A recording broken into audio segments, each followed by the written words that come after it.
برج العذراء، التوقعات العاطفية لشهر يناير 2021. برج العذراء، انت محاصر ومقيد وواقف في زاوية، معمي متكتف. شايفة ان انت تحت ضغوط نفسية، تحت طاقات سلبية، بتمر بأصعب مراحل حياتك الفترة دي. شايفة ان انت محتاج ان انت تخرج من النطاق اللي انت عايش فيه الفترة دي. شايفاك متدمر حرفيا، شايفاك كمان وزنك بيقل يا برج العذراء. تعبان، بتفكر كتير، مشغول، ما بتعرفش تنام. انت حاسس انك مش قادر تتصرف، مش قادر تتحرك في امور كتير، مش قادر تاخد فيها قرار يا برج العذراء. كمان شايفة ان البعض منكم يمكن مضطهد، يمكن بيقضي عقوبة، يمكن في السجن. لكن شايفاك مضغوط جدا جدا ومش قادر تتحرر. أنا شايفاك محبوس ومقيد يا برج العذراء. كمان شايفة في مشاكل قضائية، يمكن تكون مشاكل مالية. بنت كلب تعني الأموال عامة. ممكن تكون مشاكل قضائية مالية، تخص مشاكل زوجية. أنا شايفة عامة إن في مشاكل قضائية، ربما تكون مشاكل في العمل أو مشاكل زوجية بخصوص النفقات الأسرية والكلام دوت. شايف ان انت محتاج ان انت تحل المشاكل دي او عايز تعمل تسوية، لكن انت بتسعى لحلها يا برج العذراء. كمان شايفاك يائس وندمان وبتفكر كتير وحزين على اللي راح منك يا برج العذراء. شايفة ان انت عايش فترة من الملل، الاكتئاب، الحزن، بتفكر في السلبيات او السلبيات هي اللي مركزة عليك او انت مركز عليها. عامة بتعيش في اصعب مراحل حياتك ومركز جدا على السلبيات. بتيجي قدامك عروض وفرص لكن انت مش شايفها اصلا يا برج العذراء. انت معمي، انت مش شايف غير حاجة واحدة بس، وهي اللي بتفكر فيها وهي اللي ندمان عليها.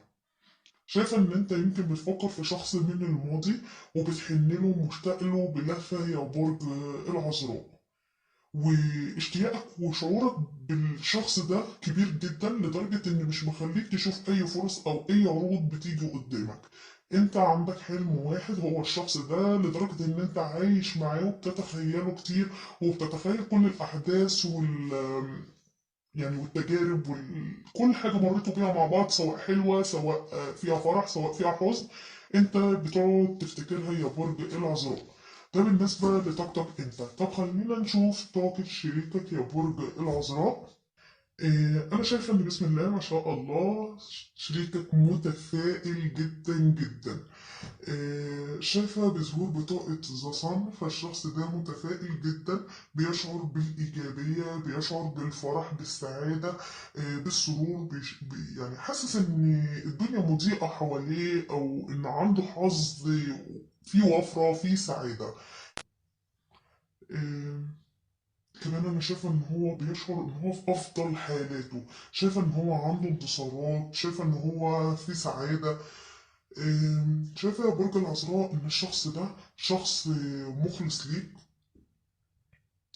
شايفه ان هو شخص قوي، شخص شجاع، شخص مفعم بالحيويه، شخص كله نشاط. شايفه ان الشخص ده عنده ثقه بنفسه زياده، متفائل. لكن هو شخص سريع الغضب. شايفة إن هو بيقوم بالعديد من المهام، يعني شايفة إن هو بينجز حاجات كتير وشايفة إن هو عنده انتصارات. شايفة إن هو بيساعد الآخرين، منظم في حياته، بيتحمل جميع مسؤولياته، والشخص ده بيكون ناجح وبيحتفل بنجاحه. سواء بقى في عمله، سواء في حياته الأسرية. أنا شايفة إن في احتفالات أو تجمعات خاصة بالشخص ده. ربما يكون بيفكر في شيء ما يا برج العذراء وعايز ينجحه. ربما يكون العلاقة مثلا ما بينك وما بينه. أنا شايفة إن في خطوبة، في زفاف، في احتفال بمولود جديد. آم، الشخص ده بيشعر بالإيجابية وبالفرح. كمان بطاقة الصن بتاعني حمل أو ولادة. فربما يكون في احتفالات قريبا بسبب طفل أو مولود جديد يا برج العذراء.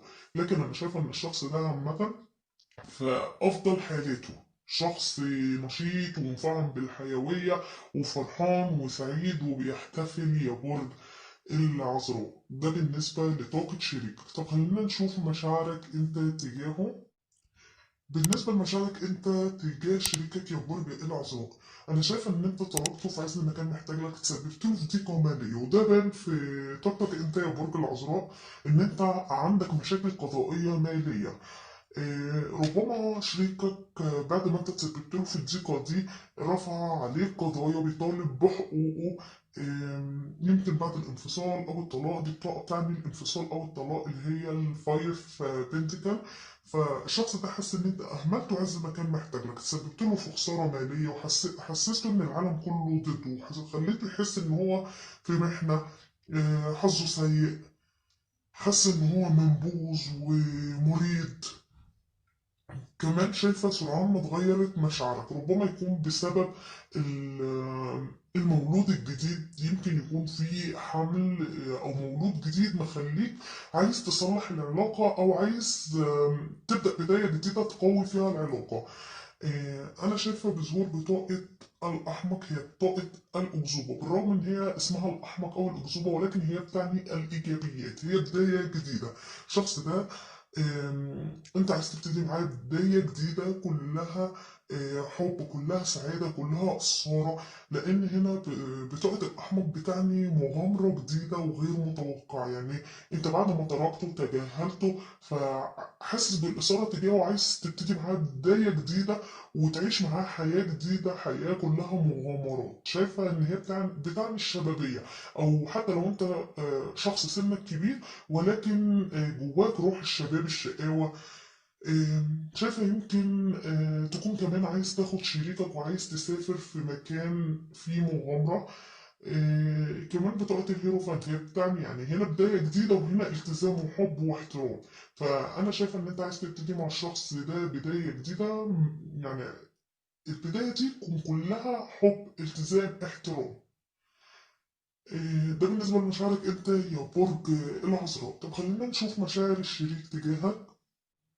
بالنسبة لمشاعره هو تجاهك، أنا شايفة إن هو مجمد قلبه عليك يا برج العذراء، لدرجة إن هو بيوصل لك إن هو خلاص مش محتاجك، وهو خلاص سعيد من غيرك، وإن الدنيا بتبتسم له، والدنيا بقت كلها سعادة وفرح ومرح بالنسبة له، وهو عايش الحياة بالطول وبالعرض وبيحتفل كمان. الشخص ده جالس على السياج، او حاسس ان انت وهو خلاص في مفترق طرق، وهو بياخد قرار صعبة تجاه العلاقة، او بياخد خيار مؤلم. القرارات دي بالنسبة له قرارات مرهقة، ولكن هو بيحاول يواجه مخاوفه. هو ما عندوش ثقة فيك بعد ما تركته وسبته في عز ما كان محتاج لك يا برج العذراء. هو خلاص شايف ان العلاقة ما بينكم اتمزقت، وما ينفعش ان هي تعود مرة تانية، لان الولاء خلاص انقسم. مفيش ثقة. الشخص ده حاسس بالعمى. الشخص ده حاسس بالإنكار، وما عندوش القدرة على رؤية الحقيقة. واضح إن في حقيقة مجهولة يا برج العذراء. ليه انت تركته؟ وليه هو مش قادر يشوف الحقيقة؟ واضح إن في حقيقة مجهولة يا برج العذراء.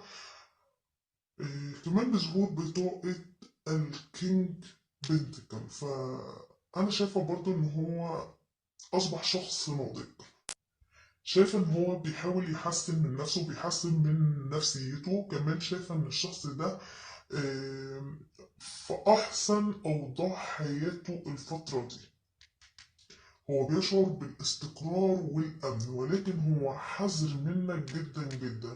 يعني لو هنتكلم بقى هو حاسس تجاهك بإيه، هو حاسس إن هو مش عايز يشوفك تاني يا برج العذراء. تمام.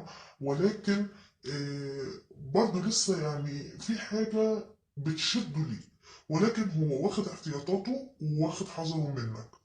الشخص ده يمكن اتجرح منك، او في حد وقع ما بينك وما بينه. ليه بقول كده؟ لان شايفه ان هو مخلص ليك يا برج العذراء، وشايفه ان انت ندمان جدا. طب انت ندمان ان انت تركته وسبته، تمام، وهو شخص مخلص وشخص بيحافظ عليك، والشخص ده بيعمل بجدية علشان يحصل على مكافآته يعني بيتعب، بيبذل مجهود علشان يحقق الامن او الامان ليك يا برج العذراء، او بيحاول ان هو يكون اكتر آم، في وضع استقرار مالي. كمان ظهور الكوين بنتكل. بص يا برج العذراء، الكينج والكوين نفس الموضوع، نفس المعنى، سواء الملك الخماسي او الملكة الخماسي. فبرضه الشخص ده اصبح شخص ناضج وشخص بيعمل في الاعمال، عنده مكانة عالية، شخص مخلص. لتاني مرة الشخص ده مخلص، ولكن الشخص ده ما عندوش، يعني مش قادر يشوف الحقيقة، مش قادر يشوف الحقيقة. واضح إن في سبب كبير أو في حد حاول يوقع ما بينكم، لكن هو بيشعر بكل الطرق إن، يعني لو أنت امرأة برج العذراء، فهو بيشعر إن أنت أم رائعة، وإن أنت شخصية مرحب بها، وإن أنت شخصية كريمة، وإن أنت شخصية مخلصة. فهو بيشعر تجاهك بكل المشاعر دي، وفي نفس الوقت في حاجة مجهولة ومخلياكوا في مفترق طرق يا برج العذراء. طب خلينا نشوف هو شافك ازاي يا برج العذراء. هو شافك ازاي يا برج العذراء؟ شايفك شخص كريم، شخص بتحب تساعد الغير، بتدعم او بتساعد اللي قدامك، شخص عطاء. هو شايف ان انت شخص عطاء وبتحب تساعد الغير. شايف يمكن تكون بتنصف حد او بتعمل مساواة، او بتحاول تلاقي التوازن، او يمكن بتحكم بالعدل في شيء ما يا برج العذراء. كمان هو شايف ان انت عندك بداية جديدة بظهور بطاقة الاس بنتكل. فهو شايف ان انت عندك بداية جديدة، عندك فرص جديدة، يمكن تكون عندك عمل جديد أو عمل جديد أو وظيفة جديدة، أو بتقوم بأعمال الاستثمارات، وده بيعود عليك بالوفرة والاستقرار، وبيسبب لك في الأمان، وبتكون في فترة من فترات الازدهار. كمان ظهور بطاقة النايت بنتكل، فهو شايفك شخص صبور وشخص عملي. كمان هو شايفك شخص مخلص يا برج العذراء. الشخص ده بيشعر ان انت مخلص وشايفك شخص مخلص. هو كمان شايفك شخص مسؤول ومثابر ودفاعي وشخص محافظ، وكمان شايفك شخصية عنيدة جدا وطموحة وبتعمل بجدية، ودايما بتحب تنهي العمل اللي انت بتبدأه. كمان هو شايف ان انت بتخلي احلامك او امانيك تتحقق من خلال المثابرة. هو شايف ان انت عايز بداية جديدة يا برج العذراء. طب خلينا نشوف ايه نواياه تجاهك.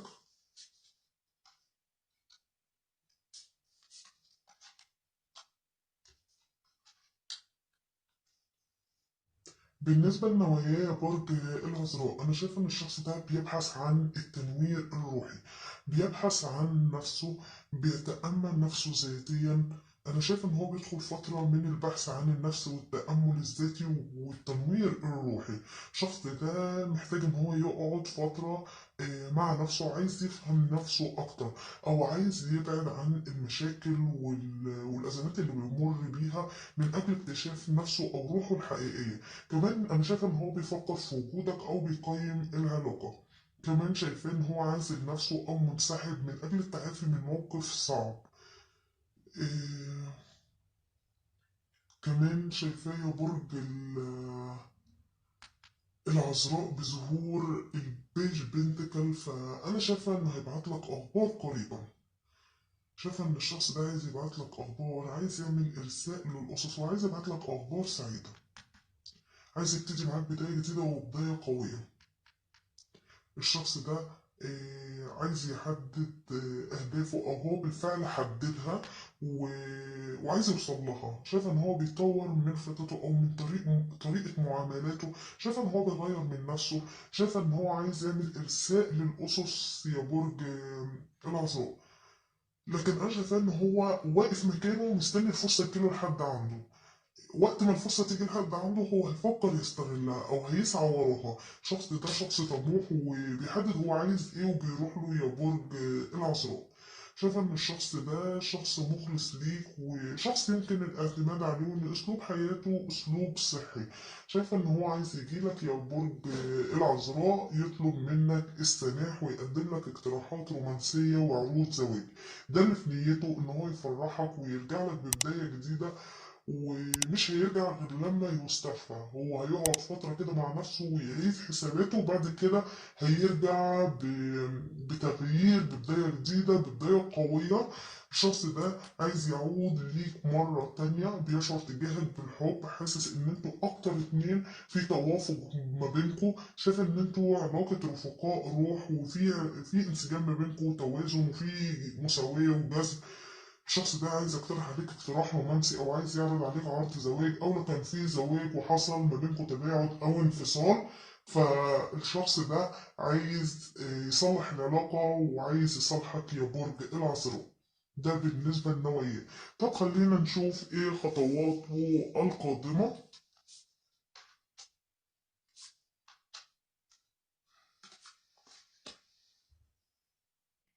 بالنسبة لخطواته القادمة، فأنا شايفة إن الشخص ده محاصر يا برج العذراء. شايفاه محبوس مقيد. هو ما عندوش يقين، ما عندوش يقين بالطريق اللي هيمشي فيه او بخطواته. هو مفتقر الاتجاه. الشخص ده محتاج لافراج او تنازل. الشخص ده في موقف مخليه مش سعيد على الاطلاق، وهو حاسس انه عارق في شبك، او محاصر في موقف، او حاله ذهنيه مخلياه تعيس جدا، ومش مش شايف اي سعاده في حياته. لكن الشخص ده عنده القدره على تحرير نفسه. آه، يمكن الشخص ده بيبتعد عن موقف، أو بيحاول يغير منظوره إلى الموقف ده. شايف إن هو بيواجه معضلة كبيرة، أو إن هو مش متأكد من المسار الصحيح اللي المفروض يمشي فيه أو يسلكه. شايف إن الأمور مش بتسير بالطريقة اللي هو مخطط لها. أنا شايف إن هو كان بيخطط وعايز يمشي على خططه، ولكن الأمور دايما بتمشي عكس ما هو مخطط يا برج العذراء. الشخص ده محتاج للخروج من نفسه والنظر إلى موقفه مرة تانية. أنا شايفة بالفعل إن هو هيعمل ده وهيبحث عن التنوير الروحي. شايفة إن هو محتاج إن يمنح نفسه ويدي نفسه وقت للاسترخاء، ويتوقف عن محاولة التحكم في الأشياء، ويسيبها تمشي زي ما هتمشي، وهتصبح المسار قدامه الصحيح. هو بس يترك كل الأمور تمشي، وهتمشي إن شاء الله على الطريق الصحيح. شايفة إن الشخص ده تعبان وتحت ضغوط نفسية ومعلق يا برج العذراء. لكن بظهور بطاقة ذا هانجد مان، فالشخص ده عايز يوصلك. على فكرة هو متعطش لمعرفة أخبارك ونفسه يوصلك. ولكن الشخص ده شخص ما عندوش وعي، وشخص غامض جدا يا برج العذراء. آه، كمان أنا شايفة بظهور بطاقة الإمبراطور آه، إن الشخص ده عايز العدل. شريكك عايز العدل، وعايز يحمي العلاقة، وعايز يقوم بمهامه آه، الأبوية. عايز يتعامل بطريقة منطقية وطريقة عملية، وما عندوش وقت للهزار أو الرفاهية. هو شخص دايما بيتكلم بطريقة منطقية وبطريقة عملية، ودايما شخص كده عنده قوة.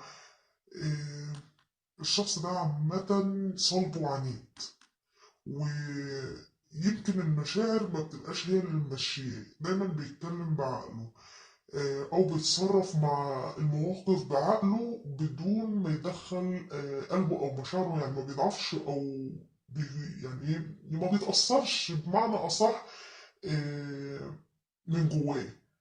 او نقدر نقول بيتأثر، لكن ما بيبينش مشاعره دي يا برج العذراء. هو مش من الاشخاص اللي رومانسية قوي، اللي دايما بيواجهوا المواقف او يحلوا مواقفهم بطريقة حب او رومانسية. الشخص ده لا، مش ده اسلوبه. الشخص ده اسلوبه عملي منطقي وجدي اكتر من المشاعر الرومانسية. بالنسبة لخطواته القادمة، أنا شايف إن خطواته القادمة مجهولة يا برج العذراء بالنسبة لعودته ليك. تمام؟ انا شايفه ان هو عايز، من ناحيه عايز يرجع لك، عايز يرجع لك، عايز يبعت لك اخبار، عايز يصالحك، لكن معلق وما عندوش يقين باتجاهه الصحيح، وعنده رغبه يوصل لك، لكن ما عندوش القدره انه يوصل لك، يعني متعطش لمعرفه اخبارك وعنده رغبه ليك ولكن مش قادر يوصل لك. طيب، نشوف السؤال اللي انت بتتساءله. هل الشخص ده مثلا، لو افترضنا من السؤال هل الشخص ده هيعود ليك مرة تانية؟ أنا شايف إن هيتحسن الوضع يا برج العذراء. لو أنت يائس من الوضع اللي أنت فيه، فهي بتقولك ستيشن ويل امبروف، الوضع هيتحسن، يعني مش هيفضل على كده. ربما ياخد وقته وتفكيره ويبحث عن نفسه، وهيحصل على الشفاء الشخص ده ويعود ليك. وهنا إجابة الملائكة بتقولك إن الوضع هيتحسن ومش هيفضل على كده. طيب، خلينا نشوف من ناحية العاطفة. free yourself، هي بتقولك حرر نفسك. واضح إن انتوا الاتنين يعني في طاقة حصار ومستسلمين انتوا الاتنين. بص يا برج العذراء، انت مقيد وهو معلق، ويعني الدنيا معاكم مش تمام. ربما تكون تحت طاقة حسد أو سحر يا برج العذراء انتوا الاتنين، ودي كانت سبب المشاكل ما بينكم وسبب الانهيار اللي في العلاقة. لأن شايفة إن كل واحد شايف إن التاني مخلص وفي حب، في علاقة رفقاء روح، بطاقة التو كابس التانية رفقاء الروح، ولكن انتوا الاتنين مقيدين. آه، هو كمان مقيد ومعمي، وانت مقيد ومعمي، وانت قاعد على السياج وهو كمان يعني معلق ومغير الاتجاه وما عندوش يقين بأي حاجة. فواضح جدا ان انتوا الاتنين مش متحررين يا برج العذراء. واضح جدا ان انتوا تحت طاقة سحر او طاقة حسد يا برج العذراء. حاول تبحث ورا السلبيات اللي محوطاكوا. هنا بطاقة الحب او العاطفة بتقولك حرر نفسك وحان الوقت لاستعادة السيطرة على حياتك. انت بس يا برج العذراء اللي تقدر تستعيد حياتك وتسترجعها مرة تانية. بكده تكون خلصت قراءتنا العاطفية. طيب خلينا نشوف نصيحة التارو بتقولك ايه يا برج العذراء. هي بتقولك ان التحديات اللي تغلبت عليها ادتك الحكمة والقوة والتعاطف لشفاء الآخرين. هي بتشير أيضا إلى التغيير، في تغيير قادم يا برج العذراء، فهتلاقي نفسك بتتبع مسار روحيا جديدا، فاتبعه لأنه يرشدك للأفضل. أما من الناحية الصحية فهي بطاقة زطور، وهي بتمثل البرج مرض مفاجئ أو حادثا، لذا كن على دراية بسلامتك ورفاهيتك.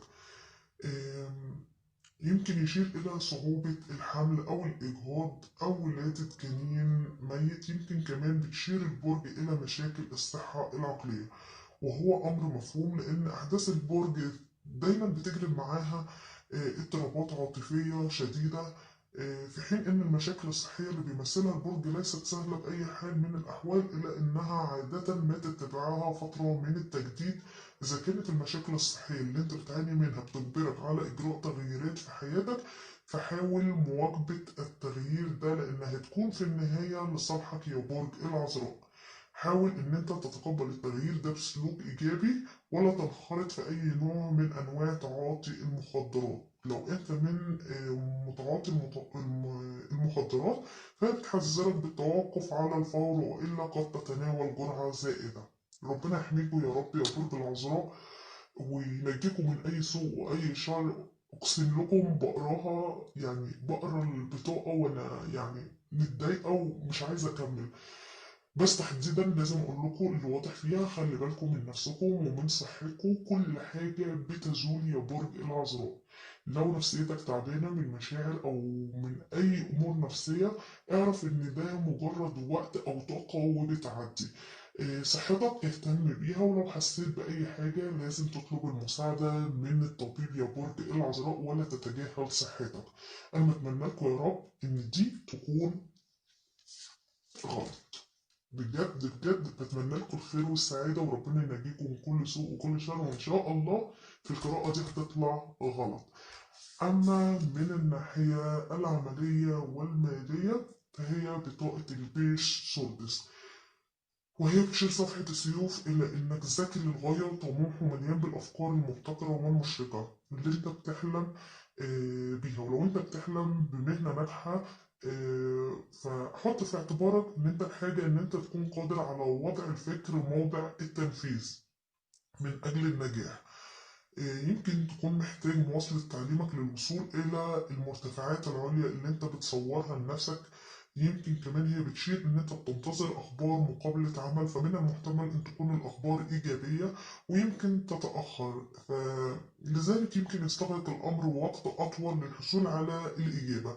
أما من الناحية المالية فهي بتشير إن الأخبار اللي أنت منتظرها من حيث الموارد المالية يمكن تتأخر، لكن أنت عندك الكثير من الأفكار الساطعة لكسب المال، ولكنها بتجبرك إنك أنت تكون على دراية بكل شيء عندما يتعلق الأمر بأموالك.